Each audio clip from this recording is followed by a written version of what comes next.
Hello and welcome to UPSC Hindi. Very good evening to all of you. हम लोगों ने polity के सारे क्वेश्चंस किए, पीवाईक्यू किए, उसके बाद एक डिटेल्ड सेशन भी रखा जिसमें पूरी पॉलिटी कंप्लीट करी, फिर उसके बाद साइंस करी, वहाँ पे सारे क्वेश्चंस हम लोगों ने कंप्लीट किए। आज मॉडर्न हिस्ट्री शुरू करने से पहले मैं आपका 10 मिनट लूँगा, फिर उसके बाद हम लोग क्वेश्चन आंसर पे आ जाएंगे। कुछ चीज़ें आपको बतानी है जो बहुत इंपॉर्टेंट है आपके एग्जाम के लिए। केवल 30 दिन बचे हैं आज से, आई थिंक, है ना। केवल 30 दिन है हमारे पास और हमें बहुत कुछ करना है अभी। यानी एक प्रकार से देखा जाए तो हमने साइंस के सारे पीवाईक्यू कर लिए। 1200 से ज़्यादा पीवाईक्यू थे, ठीक है। 500 से ज़्यादा पीवाईक्यू हम लोगों ने क्लास में किए, बाकी पीडीएफ के फॉर्म में आपको प्रोवाइड किए गए हैं ताकि आप डेली आधे घंटे देके कवर करें। डेली आधे घंटे दीजिए साइंस में। पॉलिटी के बहुत सारे पीवाईक्यू किए हम लोगों ने। 800-900 पीवाईक्यू थे टोटल, 900 पीवाईक्यूज थे अप्रॉक्स। 400 के लगभग पीवाईक्यू हम लोगों ने क्लास में किए। अच्छा, जब हम पीवाईक्यू करते थे उसका एक्सप्लेनेशन जब हम लोग कर रहे थे तो उसके एक्सप्लेनेशन से ही बहुत सारे पॉइंट हम लोगों के कवर हो रहे थे। यानी 400 पीवाईक्यू से हम लोगों ने कहीं ना कहीं 800-900 पीवाईक्यू सीख लिए और बाकी पीडीएफ आपके पास है, आपके रिवीजन के लिए मैंने आपको दे दी है। आप वहां से करिए, डेली आधे घंटे दीजिए। मैं नहीं कहता आप 1 घंटे दो, राइट। आज मॉडर्न हिस्ट्री शुरू करने जा रहे हैं हम लोग और इसमें टोटल अगर पीवाईक्यू की संख्या देखें तो 1900 है, यानी 2000 के लगभग पीवाईक्यू हैं। 2000 मत मानो, 1900 पीवाईक्यूज हैं, प्लस पीवाईक्यूज हैं। यहाँ पे 6 से 7 दिन या 10 दिन क्लासेस होंगी सिर्फ मॉडर्न हिस्ट्री पे।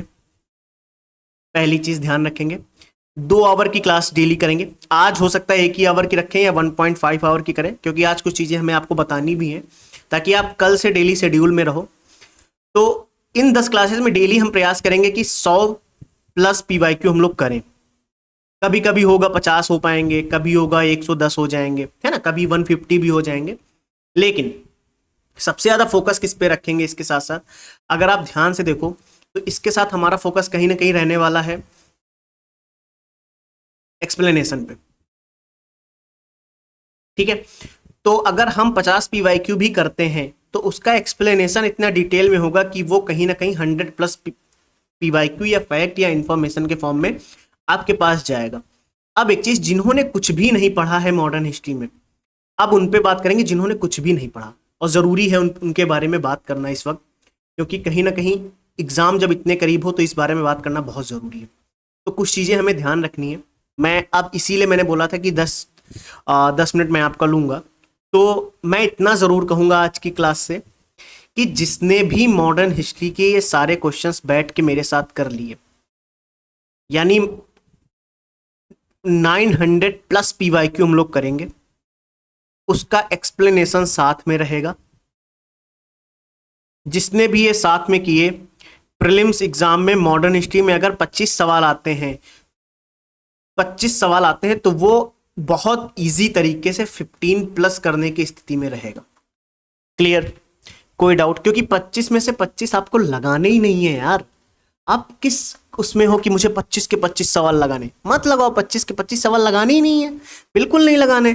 लेकिन what is the most important thing in this context, मैं जो समझाना चाहता हूं आपको, क्या मॉडर्न हिस्ट्री में सिर्फ आप यही एक ही चीज पे भरोसा करके बैठोगे? नहीं, आपके पास कुछ ना कुछ नोट्स होंगे।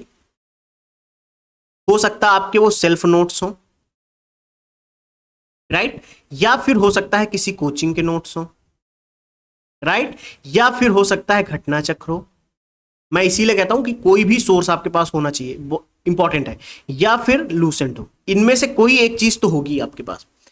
10 दिन मेरी बात मानना आप, मेरी बात सिर्फ इतनी समझना, जो पीवाईक्यू मैं यहां पे कराऊं, बहुत इंपॉर्टेंट, जिस भी टॉपिक को कवर करूं पीवाईक्यू में, जैसे मान लीजिए मॉडर्न हिस्ट्री में पहले मान लीजिए महात्मा गांधी पे सवाल आ गया, फिर मान लीजिए राजा राम मोहन राय पे सवाल आ गया, या फिर मान लीजिए सती प्रथा पे सवाल आ रहा है, या फिर मान लीजिए कांग्रेस के अधिवेशन पे सवाल आ रहा है।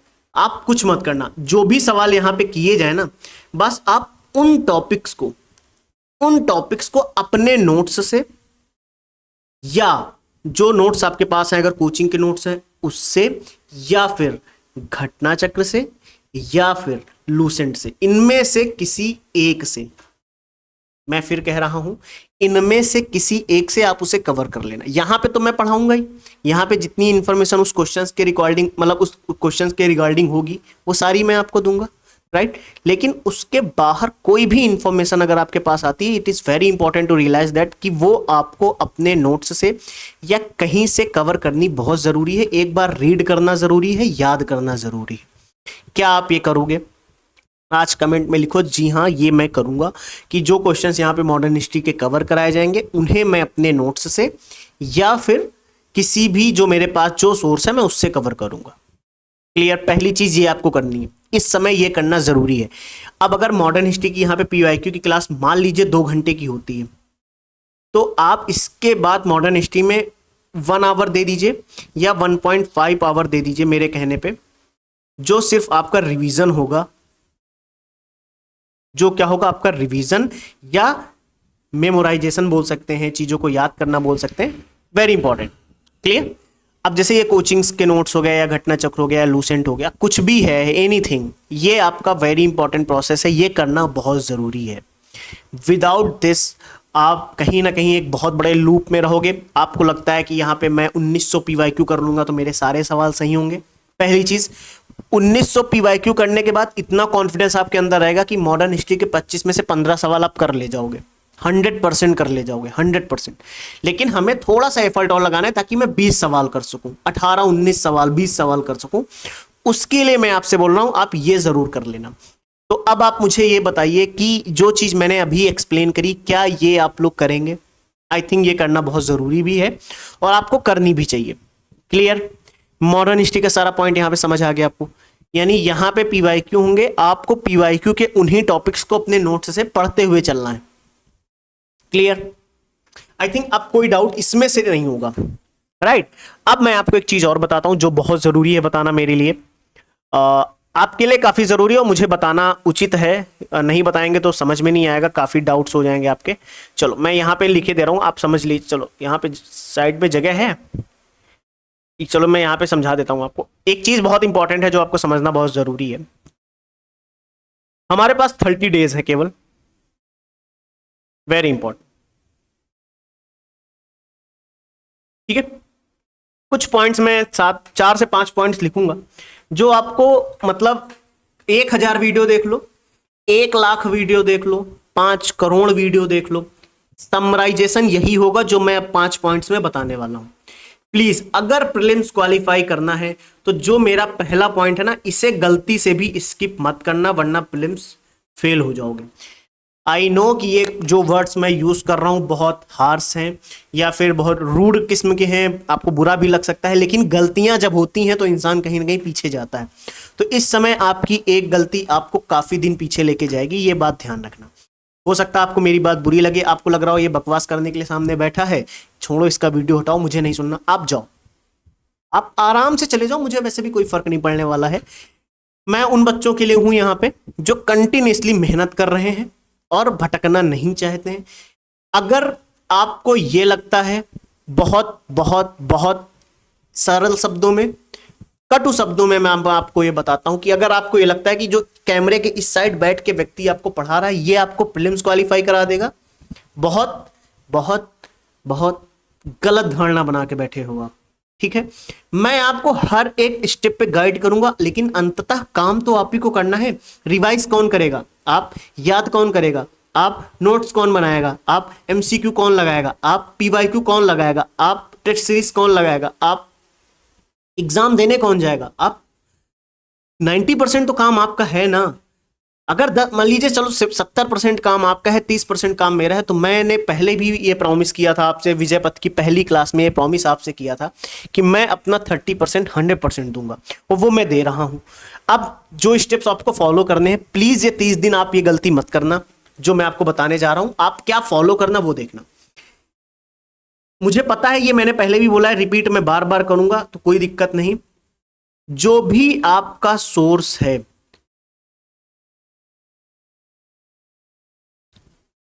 Do not change, please change मत करना, प्लीज चेंज मत करना, अपना सोर्स बिल्कुल भी चेंज मत करना। क्लियर?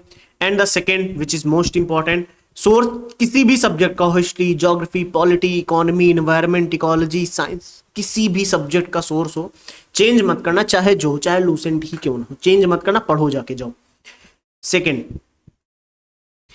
पीवाईक्यू मैंने कराए हैं, पॉलिटी हो चुकी है, साइंस हो चुकी है, मॉडर्न हिस्ट्री शुरू होने जा रही है। डेली 100+ पीवाईक्यू हम लोग करेंगे। आज हो सकता है कम करें, 15-20 ही कर पाए, लेकिन कल से डिटेल में बहुत डीप में करने वाले हैं। इस तरीके की कोई बात शुरू में नहीं होगी, सीधे क्वेश्चंस पे जंप करेंगे।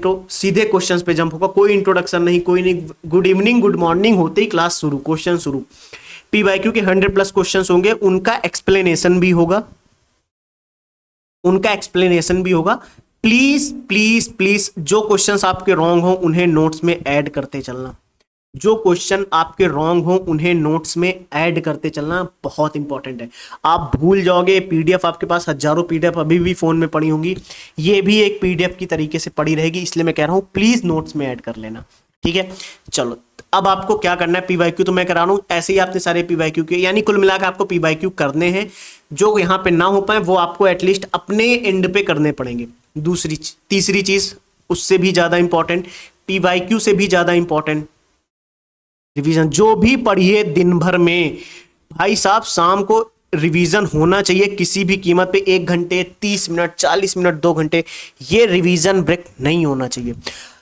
अगर रिवीजन ब्रेक हुआ, आपको इस बात का अंदाजा भी नहीं है कि आप कितनी जल्दी चीजों को भूल जाओगे। क्लियर? रिवीजन नहीं बंद होना चाहिए, चाहे कुछ भी हो जाए। And the 4th important point, current affair ignore करने की गलती मत करना।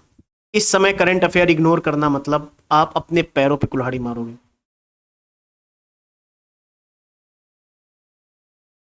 करंट अफेयर इग्नोर नहीं होनी चाहिए। And 4th and 5th CSAT, सारी चीजें मिलके आपको एग्जाम पास कराएंगी, इंपॉर्टेंट है ये भी। तो यानी अब एक चीज आप ध्यान रखना, आज से 30 दिन आपको डेली ये करना है। आपको अपने सब्जेक्ट का सोर्स पढ़ना है, उसे रिवाइज करना है, पीवाईक्यू लगाने हैं, एमसीक्यूज लगाने हैं, टेस्ट लगाने हैं। कुछ ना कुछ इनमें से डेली होना चाहिए। जिस दिन आप पीवाईक्यू ना लगाओ, एमसीक्यू लगा लो। जिस दिन पीवाईक्यू एमसीक्यू दोनों मत लगाओ, उस दिन एक कोई टेस्ट सीरीज लगा लो। क्लियर? 30 दिन है क्या 30 टेस्ट सीरीज लगाएं? आप 5 लगा लो, 7 लगा लो, बहुत है। रिवीजन नहीं रुकना चाहिए, करंट अफेयर का रिवीजन नहीं रुकना चाहिए, सीसेट का रिवीजन नहीं रुकना चाहिए। डेली बेटा करना शुरू कर दो। टाइम इस तरीके से डिवाइड करो कि हर सब्जेक्ट हर दिन आपका हो।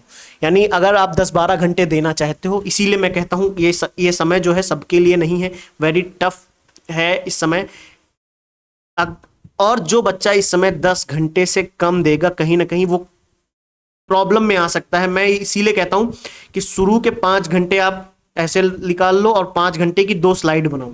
2 टाइम डिवाइड करो अपने, ये इधर के 5 आवर, ये इधर के 5 आवर। इनमें आप पीवाईक्यू हो गया आपका, इनमें आपका रिवीजन हो गया, इनमें आप क्या प्रैक्टिस हो गई, जो भी आप करना चाहते हो वो हो गया आपका। और इसी 5 आवर में आप लगा लो, आप करंट अफेयर अगर ऐड करना चाहो तो इसी 5 आवर में करंट अफेयर भी ऐड कर लो, क्योंकि मान लो 2 घंटे प्रैक्टिस रिवीजन में गया, 1 घंटे करंट अफेयर में चला गया, तो 1 घंटे सीसेट के लिए चला गया। अब नेक्स्ट 5 आवर में आपके 2-3 सब्जेक्ट डेली होने चाहिए।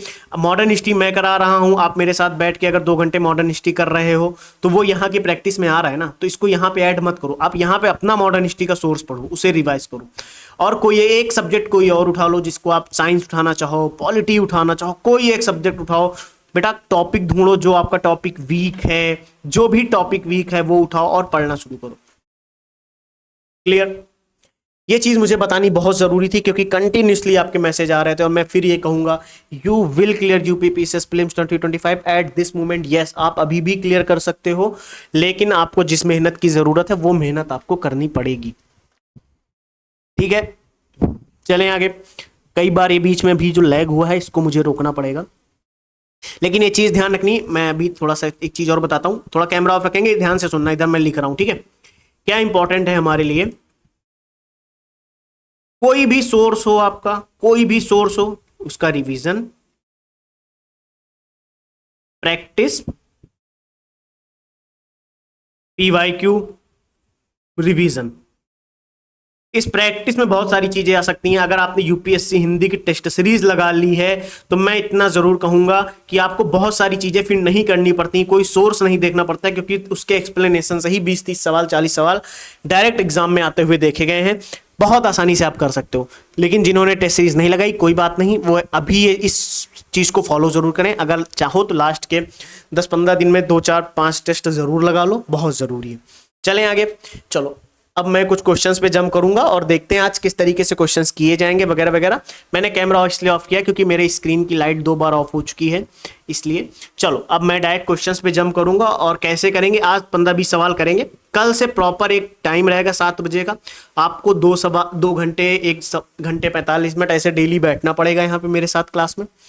करनी है प्रैक्टिस, एग्जाम निकालना है, करना पड़ेगा। और एक चीज, आज एक अपना कमेंट ये जरूर कर देना, आप लोग मुझे ये बता देना कमेंट में, इतना जरूर कमेंट में बता देना कि आपकी प्रॉब्लम्स क्या हैं। जैसे कोई डाउट्स आ रहा है तैयारी को लेकर, कोई समस्या आ रही है, तो आप कमेंट कर दो या ग्रुप में कर लो या मुझे डायरेक्ट मैसेज कर दो। ग्रुप में मैं एक्टिव रहता हूं, आप वहां से मेरी आईडी से मुझे मैसेज कर दो। आपका जो भी प्रॉब्लम आ रही है तैयारी में, आप मुझे मैसेज करो, मैं जब भी देखूंगा आपको रिप्लाई जरूर करूंगा। तो कहीं ना कहीं एक वो रहता है कि आपकी समस्याओं को समझ के मैं क्लास ले पाता हूं फिर, है ना। इसीलिए मैं बीच बीच में आके मैं क्लास की शुरुआत में चीजें बताता जरूर हूं आपके लिए। चलिए 15 मिनट मैंने आपके वैसे भी ले लिए हैं, आपके लिए लग रहा होगा ये वेस्ट है, लेकिन बहुत बच्चों के लिए फायदा करता है। चलिए 1908 क्लास स्टार्ट करते हैं और विदाउट वेस्टिंग द टाइम सीधे क्वेश्चंस पे जंप करते हैं। पढ़िए सवाल क्या कह रहा है मॉडर्न हिस्ट्री का। देखिए हिस्ट्री के सारे सवाल हम लोग करेंगे, इसमें बीच बीच में मॉडर्न हिस्ट्री ज्यादातर मिलेगी, फिर एंशिएंट मिलेगी, मेडिवल मिलेगी, सारे मिलेंगे। तो हिस्ट्री के पीवाईक्यू हम लोग एक ऑर्डर में करेंगे, करते हैं। चलिए देखते हैं क्या है। बाकी और कोई आपकी सजेशन देना चाहो तो मैं उस पर भी काम कर सकता हूं, जो अगर मुझे सही लगेगा। ठीक है, चलिए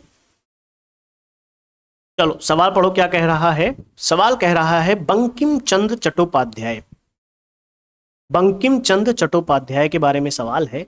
और सवाल क्या कह रहा है, पूरा सवाल पढ़िए, आराम से पढ़िए, मस्ती के साथ पढ़िए, फिर हम लोग डिसाइड करेंगे सवाल सही है, कौन सा ऑप्शन सही है और कौन सा ऑप्शन गलत है। ठीक है, चलो। बंकिम चंद्र चट्टोपाध्याय के संदर्भ में निम्नलिखित कथनों पर विचार करना है और पूछ रहा है हमें सही उत्तर बताना है। ये वर्ड जरूर देखना, कई बार यहाँ पे लिखा होता है गलत बताइए, जो सही नहीं है उसे चुनिए, और हम लोग गलत करके आ जाते हैं। चलिए बताइए, वो कलकत्ता के मतलब वह कलकत्ता विश्वविद्यालय के प्रथम स्नातक थे। चलो बताओ, बिल्कुल कलकत्ता विश्वविद्यालय के वो प्रथम स्नातक थे। दिस स्टेटमेंट इज राइट, ये कथन हमारा सही है। अगर आपका गलत हो रहा है तो आप इसे नोट्स में ऐड करते चलना, प्लीज इस बात को ध्यान रखना, ये नोट्स में ऐड करना बहुत जरूरी है। क्लियर, ये स्टेटमेंट हमारा सही हुआ। कह रहा है सीताराम उनका अंतिम उपन्यास था। तो बेटा ये तो याद ही कर लो, सीताराम उनका अंतिम उपन्यास था, है ना। तो कम से कम यही याद कर लो कि सीताराम उपन्यास किसका था, तो वो किसका था, बंकिम चंद्र चट्टोपाध्याय जी का। तो कम से कम ये याद रहे हमारे लिए, है ना। चले आगे, ठीक है। तो यानी ये दोनों स्टेटमेंट हमारे क्या है, सही हैं। तो यानी कौन सा सही हो जाएगा, सीताराम अंतिम उपन्यास उनका था, यानी पहला और दूसरा दोनों सही हो गए। क्लियर, तो 1908 का सी नंबर सही है, बिल्कुल सही है। चलो आगे चलते हैं, क्या कह रहा है, सवाल पढ़ते हैं। 1907 नंबर सवाल पढ़िए। संवाद कौमुदी 99% लोगों को यह पता होगा, बताने की जरूरत ही नहीं। एक बंगाली साप्ताहिक के संपादक राजा राम मोहन राय थे। ये एक तो बंगाली साप्ताहिक है, इसके संपादक राजा राम मोहन राय थे, बताने की जरूरत नहीं है। आई थिंक 99% लोगों को यह चीज पता होगी। कथन कहीं ना कहीं सही है हमारा। कह रहा है विधवा जलाने की प्रथा की निंदा करते हुए इनमें कुछ लेख प्रकाशित हुए थे। बिल्कुल सती प्रथा की निंदा करी उन्होंने, और संवाद कौमुदी में आप देखोगे कि सती प्रथा से रिलेटेड बहुत सारे हमको आर्टिकल्स देखने को मिलते हैं। तो कहीं ना कहीं रीजन भी सही है, और पहला और दूसरा इसमें से सही हो जाएगा, यानी डी ऑप्शन सही है।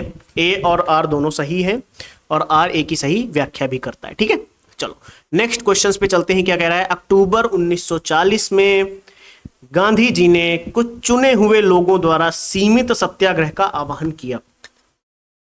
देखो अक्टूबर 1940 में गांधी जी द्वारा इस सीमित सत्याग्रह का आह्वान किया गया। इसे व्यक्तिगत सत्याग्रह भी कई बार बोला गया। आप देखोगे इसे क्या बोला गया, व्यक्तिगत सत्याग्रह भी बोला गया। ठीक है, अब इसमें कौन कौन लोग थे अगर आप देखो तो इसमें जैसे थे विनोबा भावे, आप देखोगे इसमें थे जवाहरलाल नेहरू, इसी सीमित सत्याग्रह में। तो ये तो सही है, लेकिन कह रहा है ये सत्याग्रह इसलिए सीमित रखा गया ताकि ब्रिटेन के युद्ध प्रयासों को ठेस पहुंचे। कहीं ना कहीं ये ऑप्शन गलत है हमारा। क्यों, मैं इसलिए कह रहा हूं ये ऑप्शन इसलिए गलत है क्योंकि बिकॉज मैं बताता हूं, हुआ यह था कि जो व्यक्तिगत सत्याग्रह हुआ, यानी ये जो सीमित सत्याग्रह जिसकी आप बात करते हो यहाँ पे, ये मुक्त भाषण के अधिकार पर जोर देने के लिए किया गया था। मैं इसको यहाँ पे लिखे दे रहा हूं, डोंट वरी। मुक्त भाषण के अधिकार पर जोर देना था। और द्वितीय विश्व युद्ध में भारत को कहीं ना कहीं जबरदस्ती शामिल करने की बात की जा रही थी कि भारत भी द्वितीय विश्व युद्ध में भागीदार बने, तो उसका विरोध करना था। यानी आप ऐसा लिख सकते हो कि सेकेंड वर्ल्ड वॉर जो हुआ उसमें भारत भागीदार नहीं बनना चाहता था, इसलिए उसका विरोध देखने को मिलेगा आपको। भारत इसका विरोध कर रहा था, ठीक है। तो कहीं ना कहीं ये रीजन कहीं ना कहीं रॉन्ग हो जाएगा। तो आप ध्यान से देखो कि ए सही है किंतु आर असत्य है, ठीक है। चलो नेक्स्ट क्वेश्चन पे चलते हैं। कह रहा है निम्न में से कौन गुप्तकालीन प्रशासनिक विभाजन का सही अनुक्रम है। तो बेटा सही अनुक्रम मैं आपको एक लाइन में यहाँ पे समझा देता हूँ इजी तरीके से, है ना, ताकि याद रहे चीजें आपको एटलीस्ट। हाँ देखो, जिन बच्चों को लग रहा है कि सिर्फ मॉडर्न हिस्ट्री, बेटा सिर्फ मॉडर्न हिस्ट्री करके हम 1900 सवाल करके कोई फायदा नहीं, सारे होंगे। यहाँ पे एंशिएंट भी होता हुआ आपको दिखाई देगा, यहाँ पे बीच में मिडिवल भी आएंगे, क्योंकि ये सारे सवाल तो हैं ही पीवाईक्यू ही, इसलिए सब मिक्स दिखेंगे आपको। मॉडर्न भी, ठीक है, मॉडर्न भी होती हुई दिखाई देगी। तो कहीं ना कहीं ठीक ही है अपने लिए यार, सारे टॉपिक्स एक साथ कवर होंगे, डोंट वरी, मस्त रहो। आपके सारे सब, आपका एंशिएंट मिडिवल मॉडर्न इतना स्ट्रांग हो जाएगा कि आप आसानी से कर पाओगे, ठीक है। तो गुप्त साम्राज्य की जो प्रशासनिक विभाजन था उसका सही अनुक्रम क्या था। सबसे पहले आता था भुक्ति, फिर आता था विषय, फिर आता था वीथी, फिर आता था ग्राम। ये पहला हमारा सही है। लेकिन मैं आपको बताता हूं भुक्ति का मतलब क्या होता था। भुक्ति का मतलब समझ सकते हैं जैसे प्रांत, स्टेट मान लीजिए, ठीक है। और विषय का मतलब क्या होता है। विषय का मतलब आप मान सकते हो जैसे जिला। क्लियर, कोई डाउट यहां तक। वीथी, व्हाट इज मीन बाय वीथी। वीथी मतलब आप बोल सकते हो गांवों का समूह या उपजिला बोल लीजिए। क्लियर, या वीथी बार आप कई बार देखोगे इसे गांवों का समूह भी बोला गया, गांवों का समूह, ठीक है। या फिर अगर आप एक सीधे आप देखोगे ग्राम, जो गांव होता था, ठीक है। कोई डाउट यहां तक। आई थिंक कोई डाउट नहीं होना चाहिए। लेकिन अब मैं आप एक चीज आपको नोट करा देता हूं, भुक्ति का जो आप मेन अधिकारी देखते थे उसको बोलते थे उपरिक, उपरिक। और जिला का जो मेन अधिकारी होता था वो होता था विषयपति, यानी विषय का अधिकारी विषयपति। और जो गांव का होता था वो ग्रामिक बोला जाता था, ग्रामाध्यक्ष भी बोला जाता था। कई बार आप देखोगे ग्रामिक देखने को मिलेगा, कई बार आपको ग्रामाध्यक्ष भी देखने को मिलेगा। और वीथी का आप लोग कमेंट करके बताएं वीथी का अधिकारी कौन होता था। कई बार आप देखोगे, मैं आपको बताता तो कई बार यही विषयपति यहां पे आ जाता था, कई बार ये ग्रामाध्यक्ष यहां पे आ जाता था। तो आप बताइए यहां पे कौन आता था, कमेंट करके बताएंगे, ठीक है। चलिए सवाल देखते हैं क्या कह रहा है। मुगल शासक दिए हैं आपको एक ऑर्डर में, मतलब एक ऑर्डर में उन्हें बताना है मुगल शासकों पर उनका कालक्रम बताना है हमको। देखो वेरी इंपॉर्टेंट सवाल है, पीसीएस इसी तरीके के सवाल पूछता है। तो इसीलिए मैं कह रहा हूं अब आप जैसे ये चीज आ जाए तो अब आपको क्या करना है, आप अपने सोर्स पे जाओ, आप फर्रुख सियर, जहांदार साहब, बहादुर शाह, मोहम्मद शाह के बारे में तेजी से, लेकिन तेजी से मतलब थोड़ा सा स्पीड में सरसरी निगाह से एक बार याद करने का प्रयास करिए। चैट जीपीटी का इस्तेमाल करिए कि कोई शॉर्टिक बना के दे दे आपको इसको याद करने की, इस तरीके से आपको करना है। तो मैं बहादुर शाह प्रथम का आपको बताता हूं, इनका ईयर जो था वो 1707 से 1712 था। क्लियर। फिर आप जहांदार शाह का देखोगे तो ये 1712 से 1713 तक था, सिर्फ एक साल। फिर आप देखोगे अगर फर्रुख सियर का तो 1713 से 1719 तक था। और मोहम्मद शाह का था 1719 से 1748। ठीक, अगर ये आपके पास सारे ईयर आ गए तो अब इसमें से पहले सबसे पहले कौन आ रहा है, बहादुर शाह, यानी सबसे पहले आ रहा है 3 नंबर, ठीक है। फिर उसके बाद आएगा 2 नंबर, फिर आएगा 3 2, फिर आएगा 1, फिर आएगा 4। 3 2 1 4, इसका आंसर 3 2 1 4 किसी में है देखो, 3 2 1 4, डी ऑप्शन इज करेक्ट, यानी हमारा डी ऑप्शन करेक्ट हो जाएगा। कौन सा सवाल था 904, तो जरा देख लेते हैं यहाँ पे नीचे इस पेज में आंसर दिए होंगे सारे। 904 का डी, वेरी गुड, चलो सही। चलें आगे। चलो नेक्स्ट सवाल क्या कह रहा है, लॉर्ड कर्जन के संदर्भ में कौन सा कथन सही पूछा है। तो बेटा सही आंसर अपने को बताना है, लॉर्ड कर्जन के संदर्भ में क्या सही है क्या गलत है। अंग्रेजी साम्राज्य का अंग्रेजी साम्राज्य को कहीं ना कहीं ग्रेनाइट की चट्टान पर स्थापित करना, अंग्रेजी साम्राज्य को ग्रेनाइट की चट्टान पर स्थापित करना चाहता था वो। बिल्कुल सही है, ये गलत नहीं है, ये स्टेटमेंट हमारा सही हो जाएगा। ठीक है, करेक्ट है। फिर कह रहा है कलकत्ता अधिनियम की घोषणा करी, ये भी सही है। तो अब मैं आपको बताता हूं कि कलकत्ता अधिनियम की घोषणा कब हुई, कोई बताएगा? चलिए मैं बता देता हूं, 1899 में हुई। तो ये चीज भी आपको ध्यान रखना है। क्लियर। अब कलकत्ता निगम अधिनियम की घोषणा तो हो गई।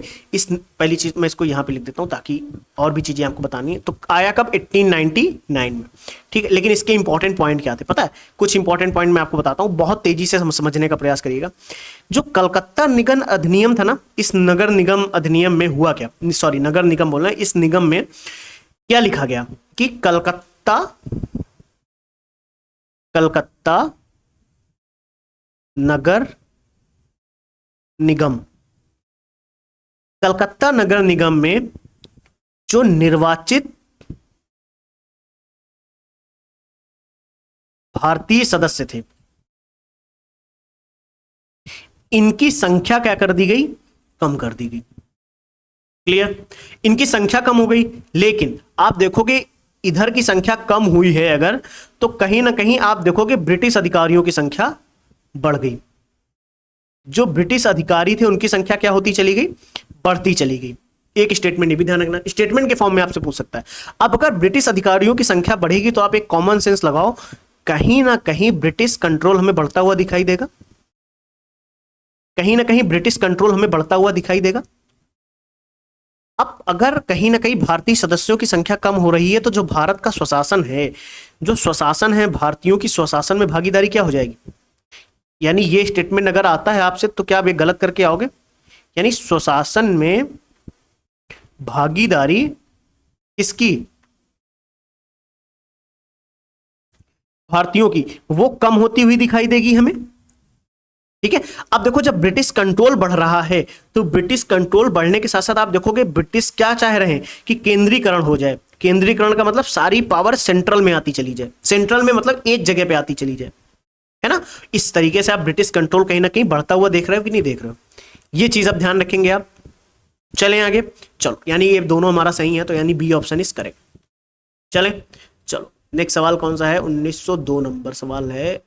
चलो, फुतूह उस सलातिन, फुतूह फिरोज शाही, तारीख फिरोज शाही, खजयान, इसको खजैव या खजयान भी बोला जाता है, आप देखोगे खजैव उल फुतूह किसने लिखी है ना? चलो बताना है आपको, तो मैं आपको बताता हूं। फुतूह उस सलातिन ये अब्दुल मलिक इसामी ने लिखी, इनके लिए है।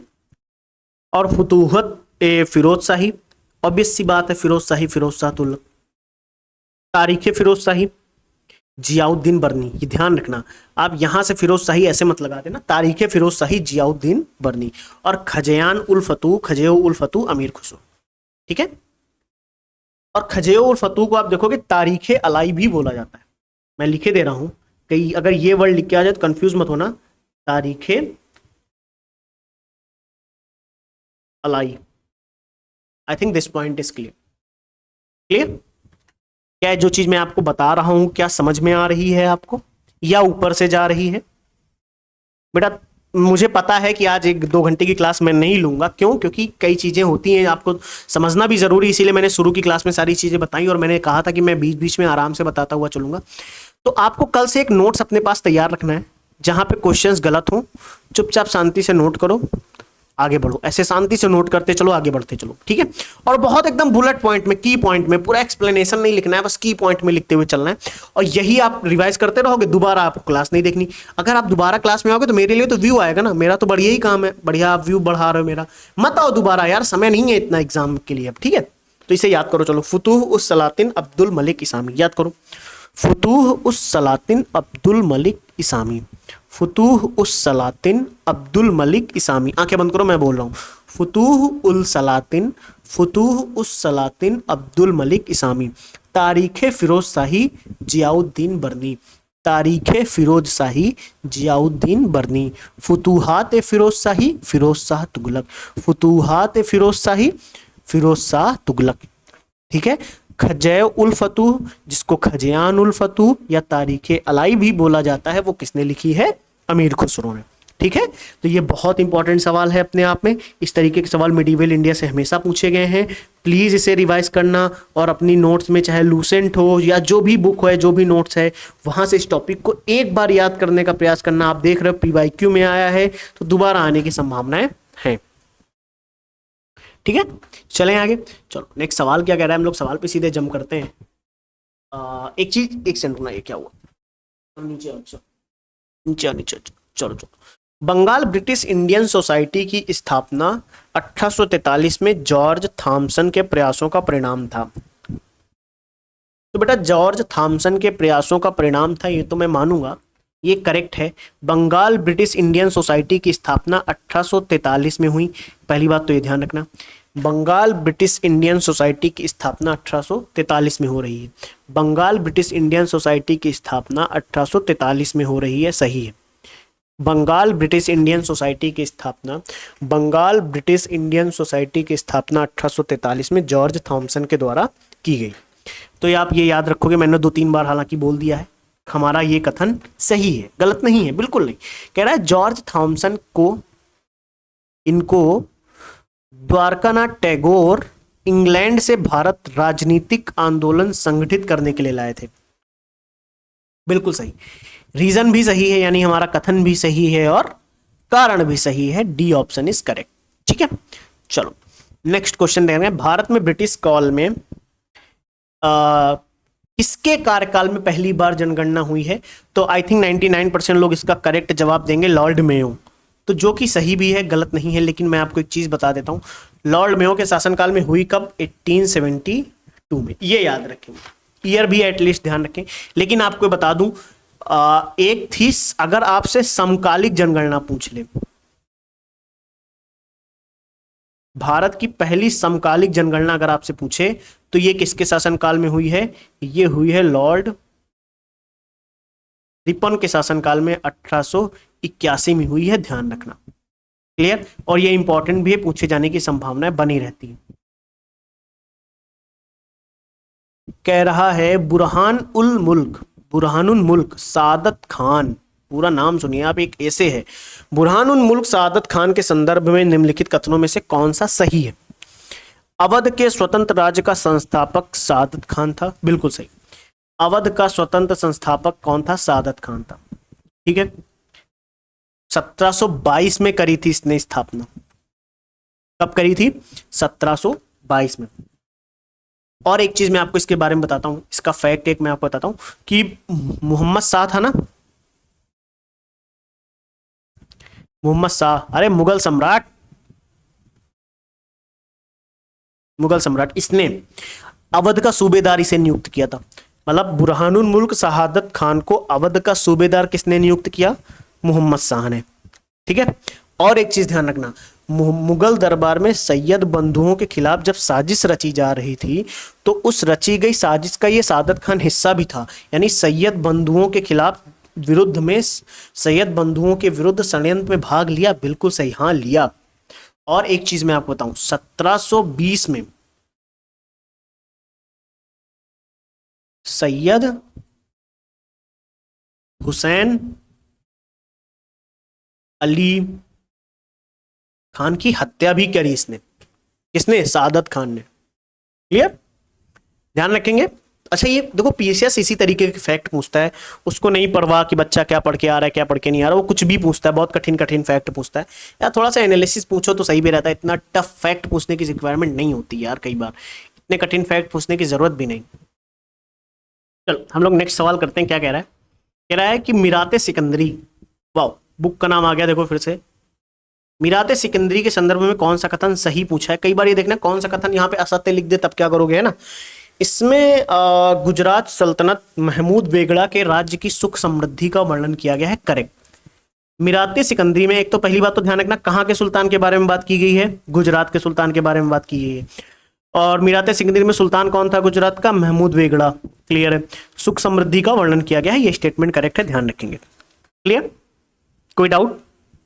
प्लीज मीराते सिकंदरी, देखो मैं कोई बहुत बड़ा मास्टर नहीं हूँ, ना ही मैं भाई बहुत बड़ा कोई टीचर हूँ, ना ही कोई एजुकेटर हूँ, चुपचाप आपका शांति से दोस्त हूँ। मुझे जितनी इन्फॉर्मेशन है मैं अपने सामने लिख के रखता हूँ, ये सारे पीवाईक्यू कराने से पहले मैं खुद एक रात में बैठ के 100-200 पीवाईक्यू मैं लिख लेता हूँ, उनका सोल्यूशन लिख लेता हूँ, याद कर लेता हूँ, ताकि पढ़ाते वक्त कोई इन्फॉर्मेशन मुझसे गलत ना हो, लिख के मैं रखता हूँ। इसलिए मैं कहता हूँ मैं कोई अपना एक टीचर वीचर नहीं हूँ, लेकिन मैं जितनी मदद कर सकता हूँ उतनी कर रहा हूँ, ठीक है।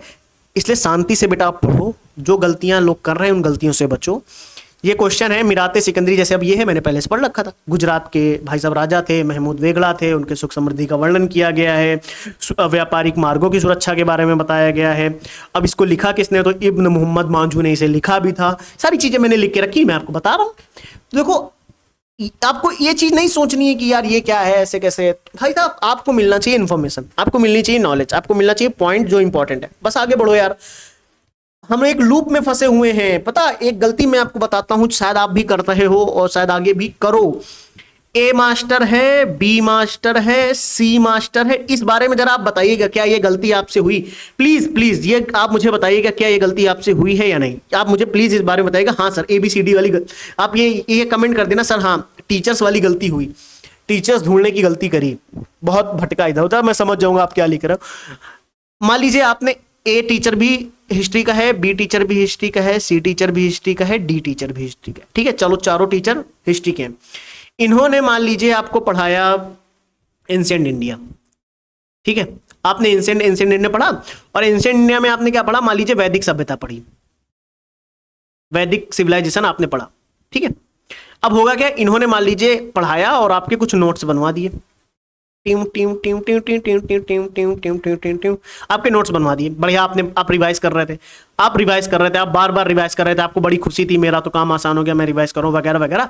गलती पता कहां हुई, गलती ये हो गई कि अब आपने क्या किया, गलती से यूट्यूब पे देख लिया कि कोई दूसरा मास्टर भी एंशिएंट पढ़ा रहा है, उसने भी वैदिक सभ्यता पढ़ा रहा है, उसने भी चीज पढ़ाई, और इन्होंने अगर 90% कवर कराया था, इन्होंने 92% कवर करा दिया। देखो इधर, तो अब आपको लगा ये मास्टर बेकार है, देखो इसने ये वाला पॉइंट नहीं बताया, इसने ये वाला। आप उन 2 पॉइंट्स के चक्कर में इन मास्टर को ठुकरा दिए, इनके पास चले गए, पढ़ने लगे। केवल 2 ही पॉइंट का डिफरेंस था। आगे देखो, आप इन मास्टर को ही ठुकरा दिए, इनके नोट्स ही हटा दिए, आपने दूसरे बना लिए, या आपने पढ़ना ही बंद कर दिया, आप दूसरे मास्टर के चक्कर में चले गए। इनका पढ़ रहे थे, थोड़ी दिन बाद यूट्यूब पे एक बढ़िया थंबनेल दिखा, चमकता धमकता उड़ता आग लगाता हुआ एकदम, वो आया, उनका बढ़िया वैदिक सभ्यता वो भी उठा रहे थे, और उनके नाम नोट्स आपने देखे, उन्होंने भी पढ़ाया वैदिक सभ्यता, खूब अच्छे अच्छे नोट्स, डिजाइनिंग नोट्स बढ़िया, यहाँ पे इमेज बनी है, यहाँ पे वैदिक सभ्यता वाले वो पंडित जी बैठे हैं एकदम, ऋग्वेद यजुर्वेद लेके बैठे हैं, उनमें से तीर निकल के नोट्स बने हुए हैं, है ना। लेकिन इन्होंने 92% इंफॉर्मेशन नहीं दी, इन्होंने 93 दे दी। 1% का चेंज था केवल, कितना, 1% का। आपने क्या किया, इनको भी ठुकरा दिया, आप इनके पास चले गए। ऐसे ही आप इनके पास चले गए, बल्कि इन्होंने 94% इंफॉर्मेशन। भाई साहब 4% के डिफरेंस के लिए आपने 3 मास्टर ठुकरा दिए। आपको इस बात का अंदाजा नहीं था कि आप ये कर सकते थे, क्या करते कि आपने इनसे ए वाले मास्टर से पढ़ा था, आप बढ़िया अपने नोट्स को रिवाइज करते रहते। आप पीवाईक्यू लगाओ, इसके बाद नोट्स रिवाइज करो, पीवाईक्यू लगाओ, MCQ लगाओ, टेस्ट लगाओ, ठीक है। आप इनमें से कुछ भी करो। अब आपको यहां पे कुछ भी एक्स्ट्रा इंफॉर्मेशन मिले, कई बार क्या होता है, यहाँ पे कुछ भी एक्स्ट्रा इन्फॉर्मेशन मिलती है तो हमें लगता है अरे यार ये तो मास्टर ने पढ़ाया नहीं, ये भी नहीं पढ़ाया, टेस्ट में आ गया हमें नहीं आता, ये भी मास्टर ने नहीं पढ़ाया, टेस्ट में आ गया हमें नहीं आता। आप मास्टर ही छोड़ देते हो। आप ये मत करो, आपको यहाँ पे कुछ एक्स्ट्रा इन्फॉर्मेशन मिल रही, आप चुपचाप इस एक्स्ट्रा इन्फॉर्मेशन को अपने नोट्स में ऐड करो, आगे बढ़ो। समझ आया, ये चीज करनी है बच्चा। इसीलिए मैं आज का सेशन बहुत स्लो लेके चल रहा हूँ। कल की क्लास में ये सारी बातें मैं नहीं बताऊंगा। प्लीज आपको कमेंट में अगर ये भी लिखना है कि मास्टर ने तो इस क्लास में बहुत कम सवाल कराया, आप लिख सकते हो, बिल्कुल। जो बच्चा लिख दे समझ लो उसने पूरी बात मेरी सुनी नहीं। आप लिखो, मैं तो कह रहा हूँ लिख दो, आपने कम पढ़ाया। मैं तो इसीलिए कह रहा हूँ आज की क्लास मॉडर्न हिस्ट्री पे या पीवाईक्यू पे इतनी डेडिकेटेड नहीं है जितनी ये समझाने पे कि आगे आपको करना क्या है। अब ये सोर्सेस के चक्कर में भटकना मत। समझ आया। तो ये गलती आपने इनसे 90% लोग करते हैं कि एक मास्टर, अब यही हुआ ना, एक्स्ट्रा इन्फॉर्मेशन मिली थी, मास्टर मत छोड़ो, जाके अपने नोट्स में ऐड कर लो उस एक्स्ट्रा इन्फॉर्मेशन को, बस। तो एक जगह कंसोलिडेटेड होके काम करते रहोगे आप। चलो छोड़ो, सवाल पे आओ। सैयद वंश के सुल्तानों का कालक्रम बताओ। चलो सैयद वंश के जितने भी सुल्तान हैं उनका कालक्रम बताइए। अलाउद्दीन, अलाम शाह, मोहम्मद शाह, मुबारक शाह, खिज्र खान। तो बेटा खिज्र खान का जो था 1414 से 1421 AD था, और मुबारक शाह इनका था 1434 से 1445, ठीक है। और मोहम्मद शाह का जो था, सॉरी मुबारक शाह की जगह मैंने गलती से आपको लिख दिया है। वेट वेट वेट वेट, एक सेकेंड मेरा बच्चा, मैं इसको सही करता हूँ। एक सेकेंड, वेट वेट वेट, चलो। मुबारक शाह का क्या था? मुबारक शाह का था 1421 से 1434, ठीक है। मोहम्मद शाह का था 1434 से 1400, सॉरी, मोहम्मद शाह का 1434 से 1445, ठीक है। और अलाउद्दीन अल्हम शाह का कितना था? 1445 से 1451। तो अब हमें सही कालक्रम बताना है। तो सबसे पहले कौन था? एक आएगा, फिर उसके बाद 3 आएगा, फिर आएगा 2, फिर आएगा 4। 1 3 2 4 किसी में ए नंबर में ही है। 1 3 2 4 तो ए नंबर में ही मिल गया अपने को। चलो, अच्छा ये याद भी करने हैं, है ना। तो खिज्र खान 1414 से 1421, ध्यान रखेंगे, वेरी इंपॉर्टेंट है बेटा, याद करना है। हाँ भाई साहब, याद करने के लिए लिखे हैं सारे, यहाँ पे रिवाइज करो प्लीज, रिवाइज।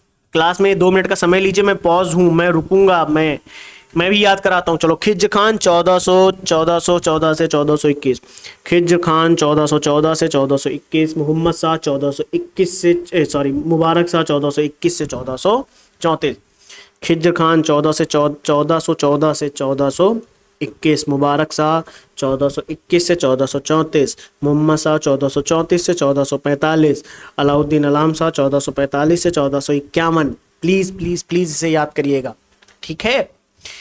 वेरी इंपॉर्टेंट है, रिवीजन इज मोस्ट इंपॉर्टेंट की टू क्लियर एनी एग्जामिनेशन। मैंने बार बार बोला है, मैं फिर बोल रहा हूं।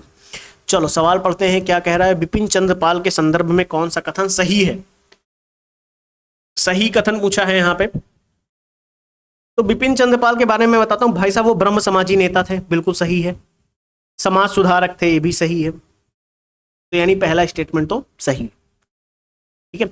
एक चीज और बताता हूं, ब्रह्म समाज में उनको 1902 से 1904 तक मंत्री पद पर भी रहे हैं। वो किस पद पर रहे हैं? मंत्री पद भी उन्हें मिला है ना। तो ये चीज भी ध्यान रखेंगे। और इन्होंने कहीं ना कहीं, आप इनके बारे में आप देखोगे कि जाति व्यवस्था का विरोध भी किया, जाति व्यवस्था का विरोध भी किया है उन्होंने। और विधवा पुनर्विवाह की भी वकालत करी उन्होंने। कई बार ये स्टेटमेंट आ जाए तो ध्यान रखना, क्या? विधवा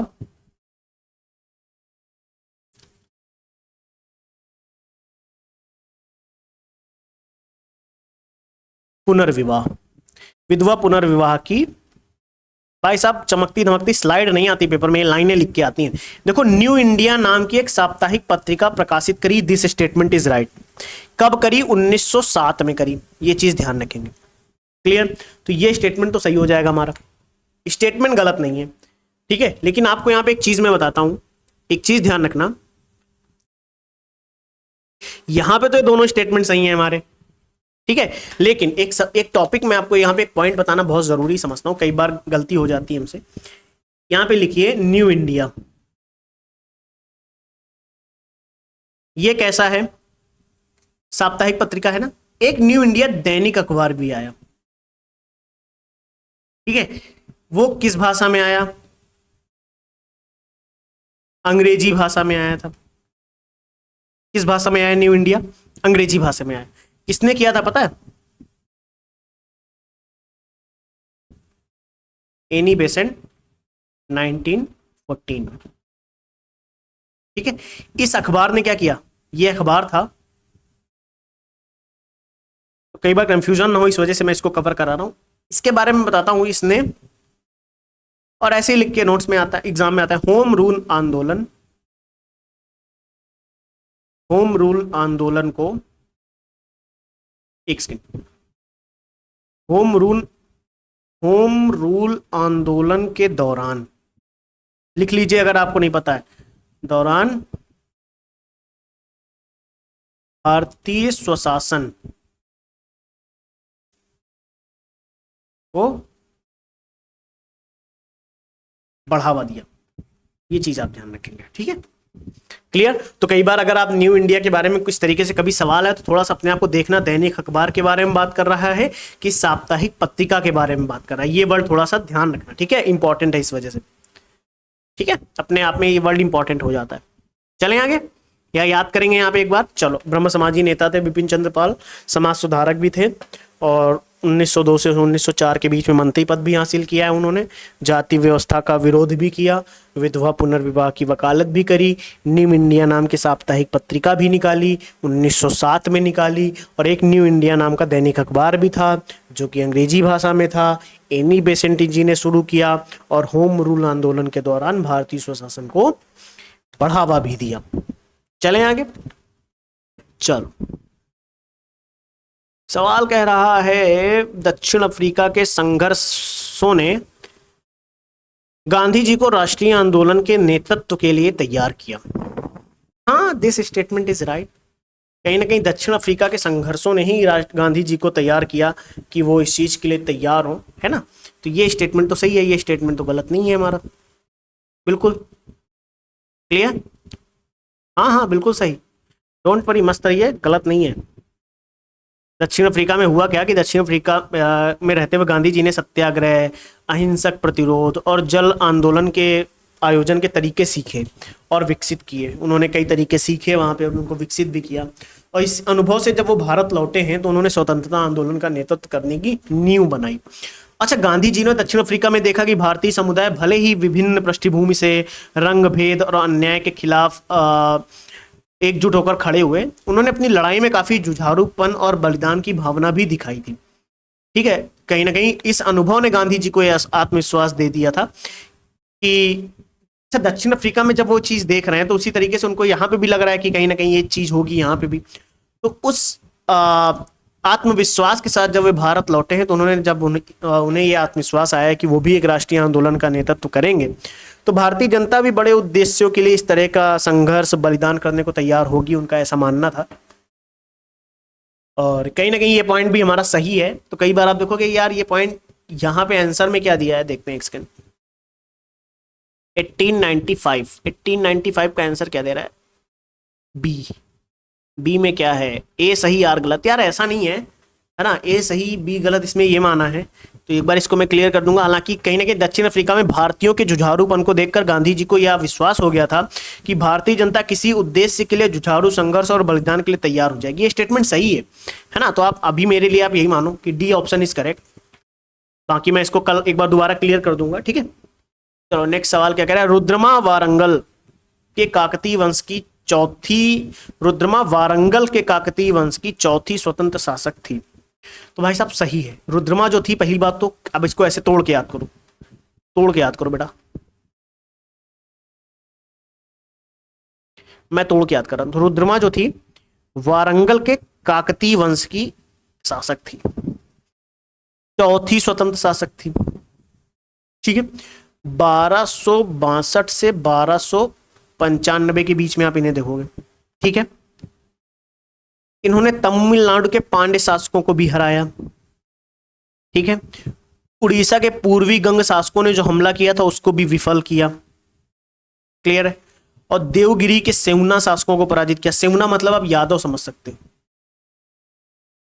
उनके शासकों को भी पराजित किया। तो second statement is also right, A statement correct, हमारा ए आंसर हो जाएगा इसका। चलें आगे, चलें आगे, चले नेक्स्ट क्वेश्चन क्या कह रहा है, आइए। कह रहा है बलबन ने अपने शासन को सुदृढ़ बनाया और संपूर्ण सत्ता को अपने हाथों में केंद्रित किया। This statement is right. तो बलबन के बारे में जो कथन आप पढ़ रहे हो करेक्ट है। बलबन ने अपने शासन को सुदृढ़ बनाया, संपूर्ण सत्ता को अपने हाथों में केंद्रित किया, बिल्कुल सही। क्योंकि बलबन ने वास्तव में एक मजबूत और केंद्रीकृत, आप ये वर्ड अगर आपको दिख जाए ना कहीं पे, केंद्रीकृत शासन, ये स्टेटमेंट सही है। तो उसने कहीं ना कहीं केंद्रीकृत, सेंट्रलाइज्ड शासन बनाने का प्रयास किया था, है ना। और तुर्की जो होते थे, तुर्की कुलीनों की शक्ति पर अंकुश लगाया, और कहीं ना कहीं पैबोस जैसे उपाय प्रस्तुत किए। सिजदा, सिजदा वर्ड का मतलब क्या होता था पता है, आप देखोगे सिजदा, सिजदा का मतलब होता था दंडवत प्रणाम। ये वर्ड आप ध्यान रखेंगे, सिजदा, सिजदा, सिजदा, सिजदा मतलब दंडवत प्रणाम। ठीक है, फिर आप देखोगे पैबोस, सुल्तान के पैरों को चूमना होता था। कई बार ये वर्ड ध्यान रखना, पूछा जा सकता है। पैबोस, पैबोस का मतलब क्या होता है? सुल्तान के, आपसे पूछ लिया तो यही पूछ लिया सिर्फ, सुल्तान के, देख रहे हो मैं लिख रहा हूं तब भी वो आपको बाद में दिख रहा है, सुल्तान के पैरों को चूमना। मैं इधर लिखता हूं, मुझे पता है, क्योंकि मैं खुद आगे निकल जाता हूं लिखते लिखते, पीछे लिखता नहीं है। सुल्तान के पैरों को, अरे रुको यार, सुल्तान के पैरों को चूमना। ठीक है, तो ये चीज आपसे पैबोस का मतलब पूछा जा सकता है, तब क्या करोगे?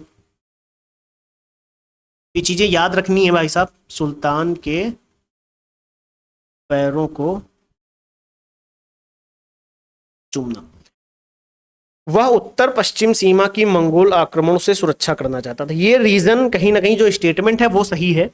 आपको एक चीज मैं बताता हूं, उत्तर पश्चिम सीमा की मंगोल आक्रमणों से वो सुरक्षा करना चाहता था, बिल्कुल सही है। उत्तर पश्चिम से मंगोल का खतरा बलबन के शासनकाल में था, और ये कहीं ना कहीं बड़ी चिंता का विषय भी था कि बलबन के शासनकाल में मंगोल आक्रमण होते थे। उसने इससे निपटने के लिए क्या कदम उठाया था कि किलेबंदी कर दी, सैन्य चौकियों का इस्तेमाल किया। ये सारा सही है, लेकिन आपस में जरा पहला स्टेटमेंट और दूसरा स्टेटमेंट पढ़ो। पहला स्टेटमेंट और दूसरा स्टेटमेंट जरा एक बार पढ़ो। पहला स्टेटमेंट और दूसरा स्टेटमेंट पढ़ो, पढ़ो पढ़ो। बलबन ने अपने शासन को सुदृढ़ बनाया, संपूर्ण सत्ता को अपने हाथों में केंद्रित किया। तो क्या अपने शासन को सुदृढ़ बनाना और संपूर्ण सत्ता को अपने हाथों में केंद्रित करने का रीजन ये था कि मंगोल आक्रमणों से सुरक्षित करना चाहता? नहीं, मंगोल आक्रमणों से सुरक्षित करने के लिए उसने केंद्रीकरण नहीं किया, बल्कि किलेबंदी करी, ये सारी चीजें करी। तो दोनों सही है, व्याख्या नहीं सही।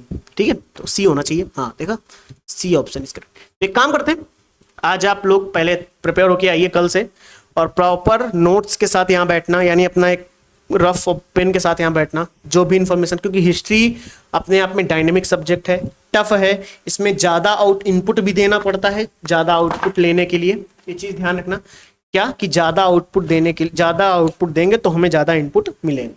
ये साइंस और पॉलिटी जैसा नहीं है कि कम इनपुट देके हम ज़्यादा आउटपुट ले लें। तो so that it is very important. मैं एक सेकंड के लिए कैमरा ऑन करता हूँ, मैं सामने आ जाऊँ, आप लोगों के सामने उपस्थित हो जाता हूँ। 1 मिनट का समय दीजिए, केवल 1 सेकंड का समय दीजिए बस। तो ये चीज़ आप एक काम करना, कल से सेम क्लास ऐसे ही रहेगी। क्लास की टाइमिंग 2 घंटे या 1.5 घंटे से ज़्यादा हो जाएगी। क्वेश्चंस की संख्या 100+ हो जाएगी। इधर उधर की बातों पे बिल्कुल भी ध्यान नहीं देंगे, सीधे शांति से क्लास पे आ जाएंगे। लेकिन एक चीज़ आप ध्यान रखना, सबको अपनी ये बताना है कि क्या प्रॉब्लम्स आ रही हैं। ग्रुप में बता दो, या मुझे मैसेज कर दो, या कमेंट कर दो। दूसरी चीज़, कमेंट में लिख के जाना, सर जो गलतियां हुई अब नहीं होंगी। I feel clear UPPCS prelims 2025। क्यों? क्योंकि ये सर मेरी सिर्फ इच्छा नहीं, उन लोगों की भी है जो मेरे सपोर्ट के साथ, मेरे सपोर्ट के रूप में मेरे साथ खड़े हैं। ठीक है, आपके सपोर्ट के रूप में, मतलब आपके सपोर्ट के रूप में कोई खड़ा है, आप सोचो, है ना। चलिए मेहनत करते हैं, साथ में मेहनत करेंगे। मॉडर्न हिस्ट्री 8-10 दिन करेंगे, बहुत अच्छे से करेंगे। लेकिन आपको डेली आना है। लिखो सर मैं डेली आऊँगा, मैं डेली आऊँगा। लिखो, कमेंट लिखो, सर मैं डेली प्रेजेंट रहूँगा। ठीक है, thank you, take care, bye bye.